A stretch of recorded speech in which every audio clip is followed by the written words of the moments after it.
Hello friends, आज हम देखेंगे बैंड रूल। बैंड रूल को हेनरी एफ बैंड ने दिया था। इस रूल के according lone pair of electron occupy होने के लिए इक्वेटोरियल पोजीशन को प्रेफर करते हैं और जो मोर इलेक्ट्रोनेगेटिविटी एटम होते हैं वह ऑक्यूपाई होने के लिए एक्सियल पोजीशन को प्रेफर करते हैं जब हाइब्रिडाइजेशन sp3d हो। तो हम देख लेते हैं, यदि हाइब्रिडेशन sp3d हो तब स्ट्रक्चर होता है sp3d हाइब्रिडेशन हो। यदि sp3d हाइब्रिडेशन हो तो यहाँ पे स्ट्रक्चर होगा ट्राइगोनल बाइपिरामिडल। ट्राइगोनल बाइपिरामिडल का स्ट्रक्चर क्या होता है? ऐसा होता है। ठीक है, तो यदि हम sp3d हाइब्रिडेशन देखें तो यह जो हाइब्रिडेशन है वह sp2 एंड pd हाइब्रिडेशन का कॉम्बिनेशन होता है। sp2 हाइब्रिडेशन में स्ट्रक्चर देखें तो क्या होता है? Trigonal planar, trigonal planar. और पीडी में हम स्ट्रक्चर देखें तो लीनियर होता है।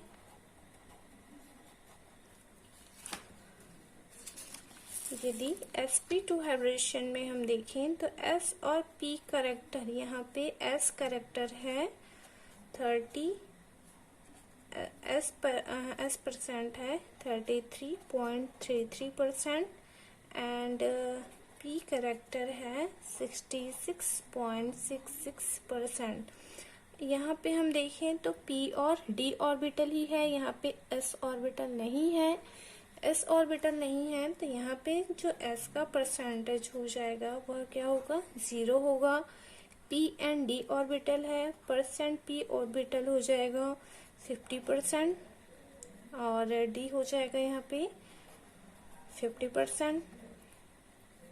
तो यह sp2 और pd कॉम्बिनेशन करके sp3d बनाते हैं। sp3d में स्ट्रक्चर क्या हो जाएगा फिर? Trigonal bi pyramidal. अब हम इस स्ट्रक्चर में देखते हैं जो लीनियर है, यहाँ पे s कैरेक्टर, यहाँ पे इस स्ट्रक्चर में जो ट्राइगोनल प्लेनर है यहाँ पे s कैरेक्टर 33% है, लेकिन जो लीनियर है वहाँ पे s कैरेक्टर 0 है।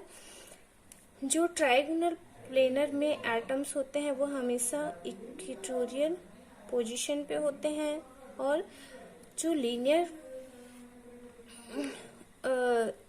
स्ट्रक्चर, लीनियर ज्योमेट्री में जो एटम होते हैं वह एक्सियल पोजीशन पे होते हैं। यह जो पोजीशन होता है वह इक्वेटोरियल कहलाता है और ये एक्सियल पोजीशन कहलाता है।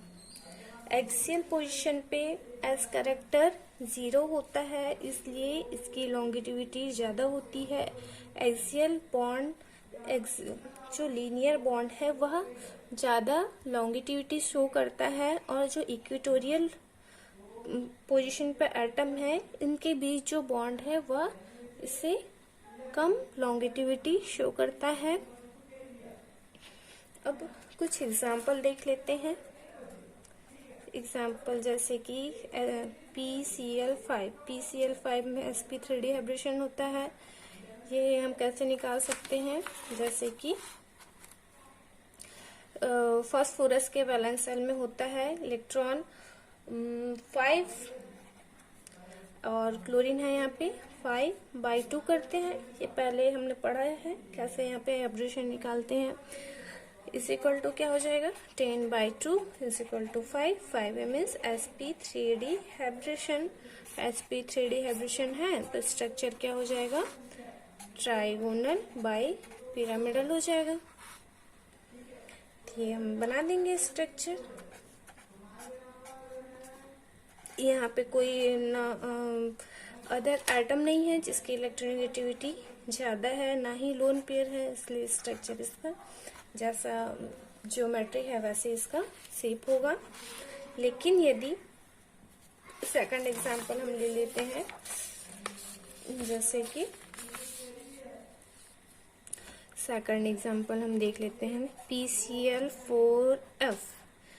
हम यहाँ पे देखें तो यहाँ पे भी हाइब्रिडेशन क्या होगा, sp3d होगा। ठीक है, ये हम निकाल सकते हैं। स्ट्रक्चर भी क्या होगा, ट्राइगोनल बाइपिरामिडल। अब यहाँ पे जो फ्लोरीन है इसकी इलेक्ट्रोनेगेटिविटी ज्यादा होती है क्लोरीन से। अब पोजीशन हम देखें तो 5 पोजीशन है, जिसमें से 3 इक्वेटोरियल पोजीशन है, 2 एक्सियल पोजीशन है। अब F को हम कहाँ रखें, यदि हम इक्वेटोरियल पोजीशन पे रखते हैं तो यहाँ पे S कैरेक्टर ज्यादा है। S कैरेक्टर ज्यादा होने से यह रिपल्शन शो करेगा, क्योंकि फ्लोरीन ऑलरेडी इलेक्ट्रोनेगेटिविटी एटम है। यदि वह S कैरेक्टर ज्यादा है, यहाँ पे यदि हम इक्वेटोरियल पोजीशन पे रखते हैं तो यह फास्फोरस के साथ रिपल्शन शो करेगा। और यदि हम इसको एक्सियल पोजीशन पे रखते हैं, एक्सियल पोजीशन पे S कैरेक्टर 0 है, यदि हम यहाँ पे रखें तो उसको कोई रिपल्शन फील नहीं होगा। इसलिए हम F को या तो यहाँ रख सकते हैं या फिर यहाँ। ठीक है, तो ये दोनों ही एक्सियल पोजीशन है, तो आप इसे एक्सियल पोजीशन पे ही रखेंगे, क्योंकि यहाँ पे वह S कैरेक्टर बहुत ही जीरो होता है, और जीरो होने से यह रिपल्शन शो नहीं करता है, यह स्टेबिलिटी गेन कर लेता है। इसलिए हमेशा जो फ्लोरीन होता है वह एक्सियल पोजीशन पे होता है। थर्ड एग्जांपल देख लेते हैं, जैसे कि PCl3F2। इसमें हम देखें, इसमें भी हम निकालेंगे हाइब्रिडेशन, तो होगा sp3d hybridisation, structure trigonal bipyramidal. यहाँ पे भी पोजीशन है 5, 2 एक्सियल, 3 इक्वेटोरियल, 2 फ्लोरीन है।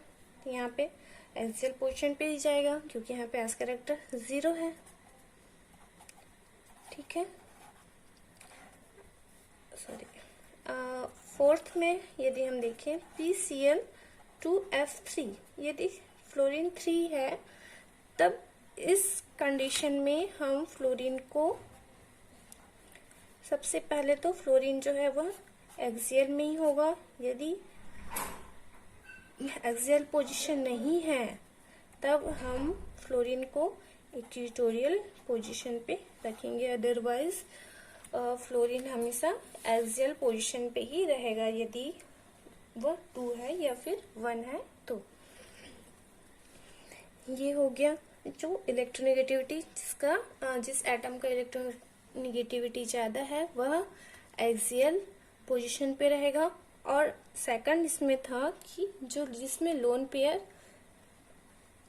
ऑफ इलेक्ट्रॉन है उसे हम इक्वेटोरियल पोजीशन पे रखेंगे।